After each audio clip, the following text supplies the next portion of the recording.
নিজ হাতে উপার্জিত কামাই এটা পৃথিবীর শ্রেষ্ঠ কামাই, আলহামদুলিল্লাহ। পরিশ্রমের মাধ্যমে যে উপার্জন, এটাকে ইসলাম আমাদেরকে উৎসাহিত করে। শুধু নামাজ, রোজা, জিকির এগুলো নিয়ে ইসলাম আমাদেরকে পড়ে থাকতে বলেনি। কোরআনিক অর্ডার হচ্ছে আপনার নামাজ শেষ, আপনি বেরিয়ে পড়বেন, কাজে বেরিয়ে যাবেন। ফাইদা কুদিয়াতিস সালাতু ফান্তাশিরু ফিল আরদি ওয়াবতাগু মিন ফাদলিল্লাহ। বিধানটা কার বলুন?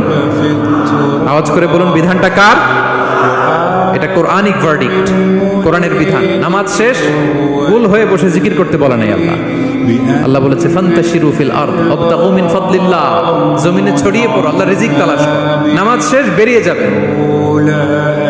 কৃষক চলে যাবে মাঠে, শ্রমজীবী চলে যাবে ফ্যাক্টরিতে, শিক্ষকরা চলে যাবে তাদের শিক্ষা প্রতিষ্ঠানে, কর্পোরেট ওয়ার্ল্ডের লোকেরা চলে যাবে তাদের প্রতিষ্ঠানে। ডেভেলপমেন্ট করতে হবে, সিভিলাইজেশন করতে হবে। নামাজের পরে গোল হয়ে বসে থাকা চলবে